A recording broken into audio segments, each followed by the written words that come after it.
Hello friends, मैं सोनाली स्वागत करती हूँ आपका आपके अपने चैनल पर। तो आज जीजा का नया वीडियो आ गया है, यानी कि जो वीडियो इन्होंने वहाँ पे कंप्लीट किया था वही वीडियो को शाम को फिर इन्होंने कंटिन्यू करके बनाया है।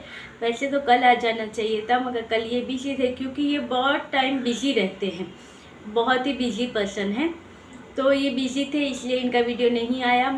तो आज की वीडियो में वही कंटिन्यू हुआ है, महाशिवरात्रि वाला ब्लॉग, जिसमें कि इन्होंने शाम को जो मंदिर दिखाने वाले थे वो मंदिर पे गए हैं, वहाँ पे पूजा पाठ करवाई है, वो सारी चीज़ें इन्होंने यहाँ पे बताई थी।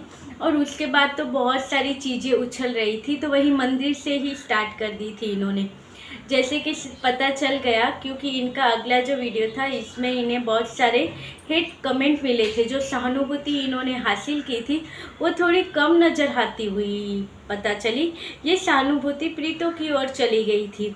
तो इन्हें लगा कि भाई यहाँ पे मेरा एटीट्यूड काम नहीं आया, तो फिर लेके आए ये सहानुभूति वाला, यानी कि अपना इमोशनल वाला एक वीडियो, जिसमें इन्होंने दो चीज़ें कवर की है। दो चीज़ों के बारे में लोगों ने इन्हें कहा था।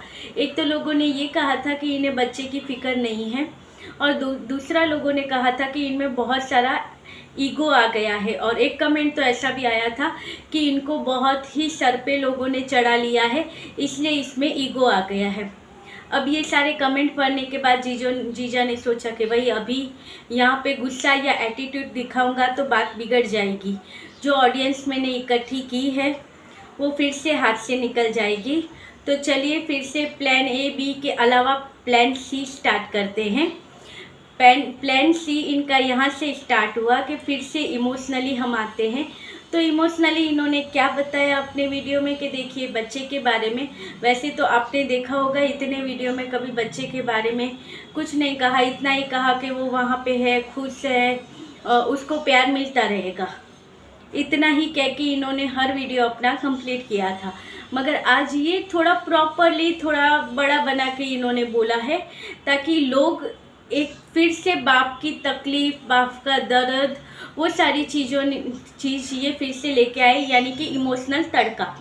यहाँ पर इमोशनल तड़का ये लेके आए कि देखिए सिद्ध है, सिद्ध को प्यार मिलेगा, बाप का भी प्यार मिलेगा, माँ का भी प्यार मिलेगा, मगर बाप का प्यार कैसे कब मिलेगा वो पता नहीं, मगर मिलेगा। इन्होंने कहा मिलेगा तो मिलेगा। इन्होंने कहा है कि इन्होंने जो डिसीजन लिया है वो डिसीजन इन्होंने बेटे को सोच के ही लिया है, क्योंकि दोनों के विचार नहीं मिलते हैं। तो जब दोनों के विचार ही नहीं मिलते हैं, आपसी मेल ही नहीं है, तो उसमें क्या होगा कि दोनों अगर एक हो गए तो उसकी वजह से होंगे घर में झगड़े, और झगड़े का और सोच जो नहीं मिल रही है उसकी वजह से बच्चे के ऊपर उसका असर, ख़राब असर आएगा। इस माहौल में बच्चे के लिए ये माहौल अच्छा नहीं होगा, इसलिए पीछे हट गए थे। इन्होंने एक कुर्बानी दी है, आप लोग समझ नहीं रहे हो, एक कुर्बानी है ये इनकी तरफ से। इनका धन्यवाद होना चाहिए, इनको सम्मानित करना चाहिए कि इन्होंने कुर्बानी दी है, कि भाई इसके लिए ये पीछे हट गए कि बच्चे को आगे जाके कोई तकलीफ़ ना हो, घर का माहौल ऐसा हो तो। मगर आप ही कहो कि कितने ऐसी हमारे इंडिया में मोस्ट ऑफ फैमिली ऐसी होती है जहाँ पे पति पत्नी के विचार मेल नहीं खाते हैं, मगर कुछ सालों के बाद वो दोनों के विचार एक जैसे ही हो जाते हैं। मगर स्टार्टिंग में जब है तब थोड़ा कॉम्प्रोमाइज़ करके चलना होता है रिश्तों में। आप ऐसे ही सोच लो कि अब वो आएगी तो वो ख़राब इरादों से आने वाली है, अब उसके इरादे अच्छे नहीं हैं, वो यहाँ पे शायद सबूत इकट्ठा ना करने आए, या किसी की लाइफ ख़राब करने आए, या फिर कुछ और इनके घर में कुछ करके जाए, यानी वो उसके इरादे ठीक नहीं हैं। ऐसे इन्होंने पहले अपनी तरह से सोच लिया, और अभी दोनों के विचार भी नहीं मिलते हैं। ये चीज़ें तो बच्चे के लिए अच्छा नहीं है, ये चीज़ें भी इन्होंने सोच ली और पीछे हट गए। मगर कितने ऐसी फैमिलियाँ होती हैं जहाँ पे अरेंज मैरिज होती है। इन्होंने तो लव किया था और लव करने के बाद लव मैरिज की थी।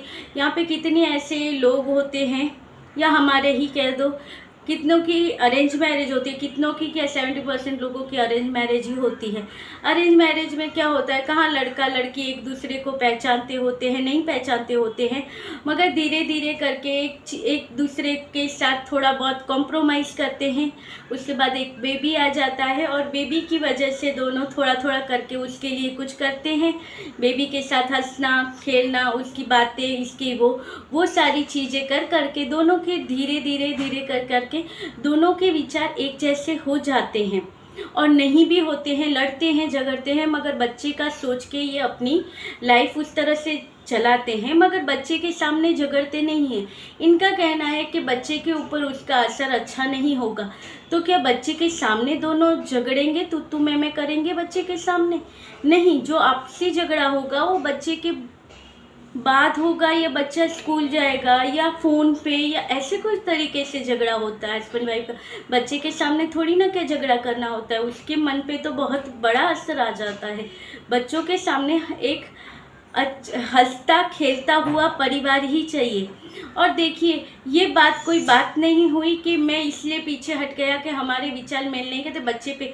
इन्होंने जानबूझकर बच्चे का नाम लिया है, क्योंकि पता है कि यहाँ पर इमोशनल लोग हैं, बच्चे का नाम लूँगा तो मुझे फिर से पहले जैसा ही सपोर्ट मिलेगा। मैंने जो अभी अगले वीडियो में ईगो दिखाया है या जो चीज़ें दिखाई हैं वो लोग भूल जाएंगे और फिर से मुझे सपोर्ट करने लगेंगे। इसलिए इन्होंने बच्चे का नाम लिया है कि वो आगे चलकर बच्चे को प्यार मिलता रहेगा, जो जवाबदारियां हैं वो निभती रहेगी। अब तक निभाई है उस तरह ये आगे भी जवाबदारियां निभाएंगे।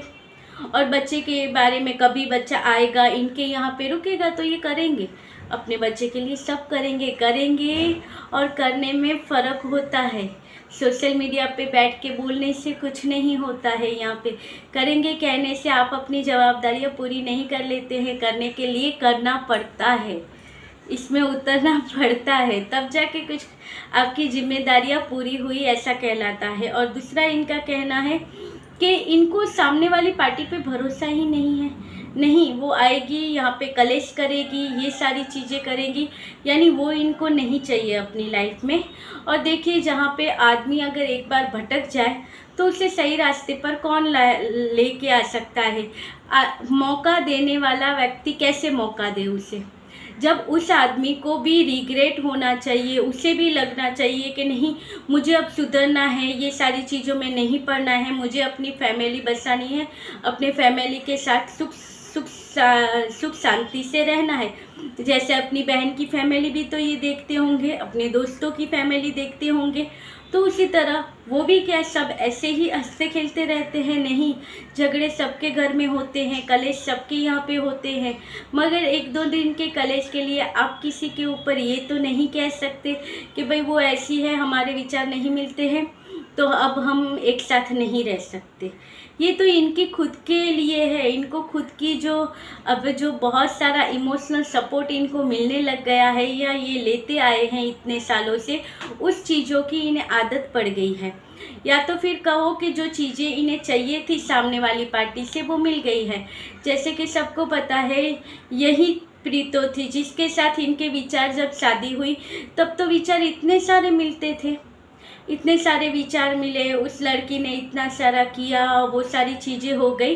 और आज कहते हैं कि नहीं, विचार नहीं मिलते हैं इसलिए हम अलग हो जाते हैं। ये भी कोई बात हुई कि विचार नहीं मिलेंगे, कलेश होगा इसलिए हम अलग हो जाते हैं? ऐसे सोचे तो मोस्ट ऑफ शादियाँ टूट जाएगी। ऐसे ही सोच के साथ नहीं, शादी के लिए कॉम्प्रोमाइज़ ज़रूरी होता है और कॉम्प्रोमाइज़ दोनों को करना होता है। शादी में ये नहीं होता है कि हस्बैंड है तो उसके हाथ में सत्ता है, वो कुछ भी कर सकता है, और लेडीज़ है तो उसे दब के चलना चाहिए या अपने ससुराल के हिसाब से ही चलना चाहिए। नहीं, उसके खुद के भी स्वतंत्र विचार होते हैं और दोनों तरह से चलना चाहिए। लेडीज़ को तो दो तरह से चलना होता है। इसके पास एक तो अपने मैके के संस्कार होते हैं और फिर ससुराल के संस्कार अपनाने होते हैं। दो संस्कारों का तालमेल बिठा के वो चलती है। और ऐसा तो नहीं होता है कि 20 साल, 22 साल, 23 साल जिस फैमिली में आप रहे हो उसे भूल जाओ। कहते हैं कि माँ तो माँ ही होती है।